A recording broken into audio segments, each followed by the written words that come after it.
Je vais vous présenter l'essai d'une démarche d'évaluation d'une dynamique médico-sociale, hein, si on veut. Et j'ai pris le cas de la Réunion, hein, pour vous faire voyager un petit peu. Voilà, donc c'était le risque. Voilà. On va le faire doucement. Voilà. La volonté de parler donc du territoire et d'une dynamique sociale qui se crée au sein d'un territoire. Et donc c'est le cas du projet OIS qui a été mené par l'ARS Océan Indien et puis le GCSI Santé Thésis qui ont décidé de numériser le système de santé sur l'ensemble de l'île.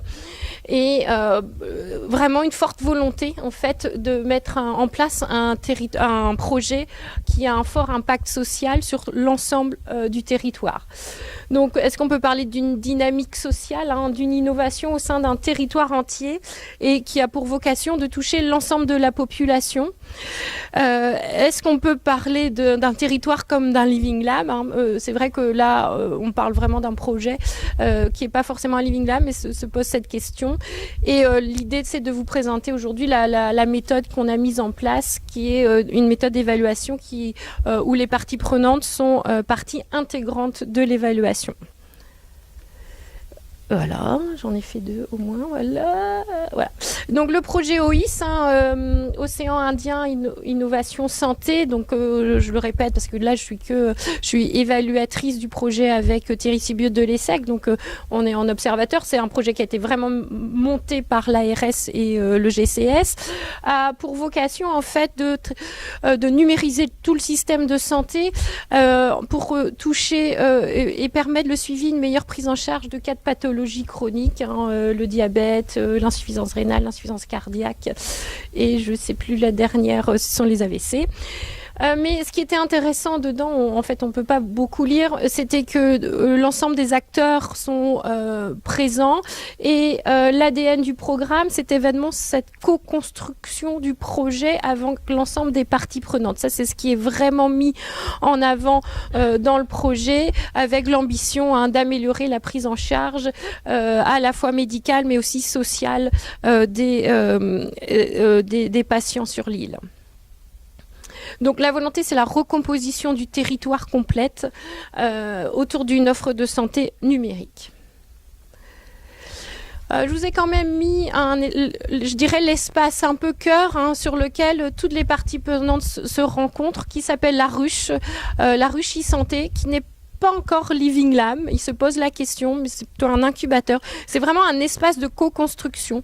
Donc c'est un endroit où les gens se rencontrent, où sont animés beaucoup de réunions et d'animations avec des outils, hein, qu'on a vu ce matin aussi, du co-design, du design thinking, des ateliers de travail en mode agile, des outils qui sont là à la disposition, des tableaux interactifs, les post-it, les petites briques dont on a parlé ce matin, donc avec un vrai espace, hein, de co-création et ayant pour objectif, notamment pour le professionnel de santé, de faciliter les échanges en temps réel. Donc les professionnels se déplacent, mais aussi les patients, et ça facilite les échanges et la construction même du projet. Donc c'est la ruche, hein, cette sorte d'incubateur. Alors à partir de là, ils ont, dès le départ du projet, envisagé l'évaluation. Dans les projets TSN, déjà, il y avait cette notion d'évaluation, mais qui n'a pas été maintenue au final. Et eux, ils ont gardé l'idée qu'il fallait vraiment mettre en œuvre une évaluation de ce qu'ils allaient pouvoir avoir comme impact sur la population elle-même et sur le territoire. Alors, ils ont pensé à une économiste pour la partie médico-économique, et puis ils ont pensé aussi à Thierry Sibieux sur la partie mesure d'impact social. Il est aussi directeur de la chaire entrepreneuriat social. Donc on voyait que les 2 dimensions économiques étaient importantes, mais aussi vraiment impact social. Du coup, on a rapproché, je dirais, nos méthodologies pour essayer de proposer une évaluation. donc l'évaluation du projet lui-même, je dirais macro, sur le global. Et après, ils nous ont aussi consulté pour des chantiers, donc sur la plateforme territoriale d'appui. Ils ont développé des projets de télémédecine, ils développent l'interopérabilité des systèmes, ils ont développé des portails d'information pour les publics et pour les professionnels, et puis cet incubateur, cet espace de co-création qui est la ruche. Donc l'idée pour nous, c'est de regarder l'impact de tous ces petits projets et ce gros projet global et de l'évaluer. Nous avons décidé de faire une évaluation co-construite avec les parties prenantes et basée sur l'accompagnement d'experts. Donc nous, on est juste accompagnateurs de l'évaluation, et l'évaluation, elle est prise en main par les parties prenantes. On est sur des champs classiques, de tout ce qu'on a pu dire aujourd'hui, théorie du changement. Le changement est important, évaluer ce changement. Les parties prenantes sont impliquées. Et la méthode de référence, je dirais, c'est la méthode d'impact social et le SROI, qui est le retour sur investissement social. Et puis moi, en parallèle, ce qui les intéressait, c'était la partie médico-économique. Quand on parle de retour sur investissement social, on parle de monétarisation de l'ensemble des impacts. Donc il y a cette question aussi de transformer la valeur en valeur économique. Et puis se pose assez automatiquement la question des modèles économiques.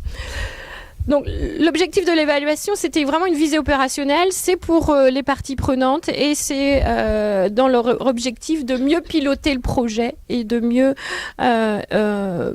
connaître les effets. Voilà, c'est sûr. Voilà, non, pardon, c'est un jeu. Mesure d'impact social, juste pour redéfinir, c'est vraiment essayer de valoriser l'ensemble des impacts créés par une organisation.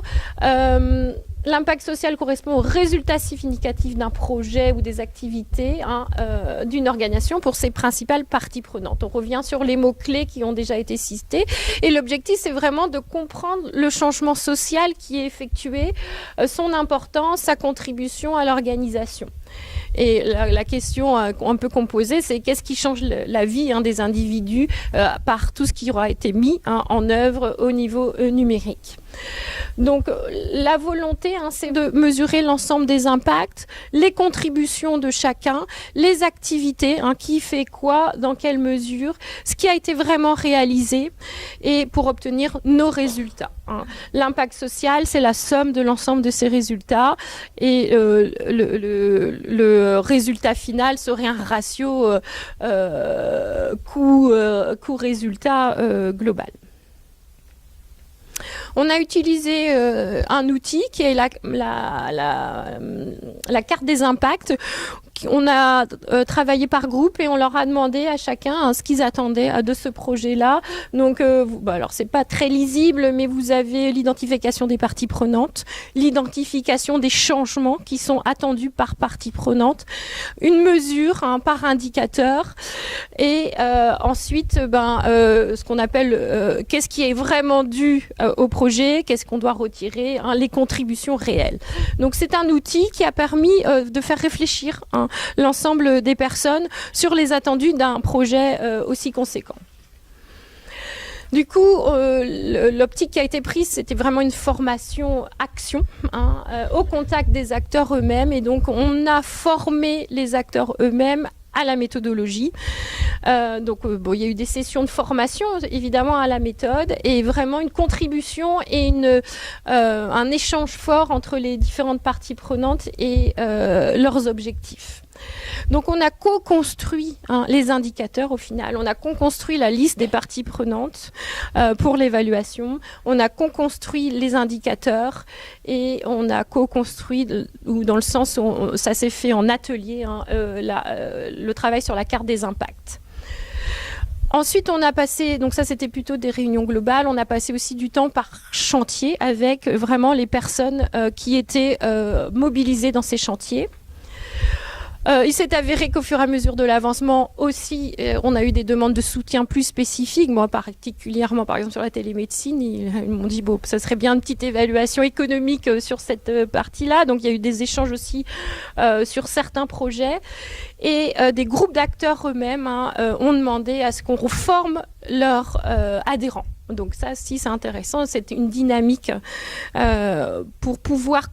En fait, l'objectif pour eux, c'est que tout le monde s'approprie la méthode et tout le monde raisonne de la même façon sur l'évaluation. Donc les résultats, on a validé toutes les questions évaluatives par chantier et pour le projet lui-même. Un exemple qui est simple, vous allez me dire, on n'a pas besoin d'avoir passé des heures pour obtenir sur un portail d'information quel est l'usage, quelle est l'utilisation du portail par les citoyens. Mais ça voulait dire que tout le monde s'est mis d'accord sur l'objectif principal et après on s'est tous mis d'accord sur les indicateurs et sur aussi les acteurs qui étaient utiles dans ce projet. Donc là par exemple c'est pas très lisible toujours, mais vous avez les parties prenantes par exemple pour la plateforme territoriale d'appui, les indicateurs retenus et comment on suit ces indicateurs.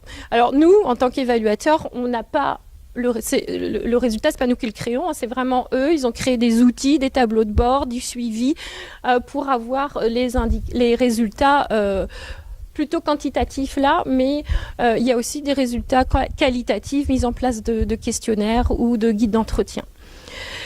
La dernière étape, c'est de transformer tous ces indicateurs un peu différents et de les rendre, et ça c'est la méthode qui le veut, leur donner une valeur monétaire. C'est ce qu'on appelle les proxys financiers. Pourquoi on fait ça? C'est pour avoir un rapport coût-avantage avec des euros partout. Ça, c'est l'étape la plus difficile et ce qui est aussi la moins admise. Pourquoi donner une valeur économique à tous les impacts, même sociaux? Pour l'instant, c'est vrai que c'est une question assez difficile et qui est pas bien perçu. Tout le monde est content de voir une évolution d'indicateurs, mais de là aller jusqu'à un retour sur investissement économique, c'est pas gagné. Du coup, pour conclure, c'est un travail qui a vraiment mobilisé l'ensemble des parties prenantes du territoire, parce qu'on a vraiment vu les professionnels de santé, quelques représentants de patients, représentant l'ensemble du territoire. Et l'évaluation a fait vraiment partie intégrante du projet. Mais ça a été voulu par les porteurs eux-mêmes. Et puis, malgré quelques réticences, on ne va pas le cacher, mais les gens sont venus. Les gens sont venus aux formations et on a pu échanger. Ça a conduit à des créations de tableaux de bord. Et puis la volonté, vraiment, c'est de mieux piloter ce projet, ce territoire. Alors, on a des résultats à court terme sur les usages essentiellement. C'est ce qui est, je dirais, assez facile. Donc des usages des portails. La plateforme territoriale d'appui prend de plus en plus de cas, traite de plus en plus de cas. Sur la dynamique sociale elle-même, je pense que ce sont des résultats plus long terme et qu'on essaiera de suivre dans la suite. Je vous remercie.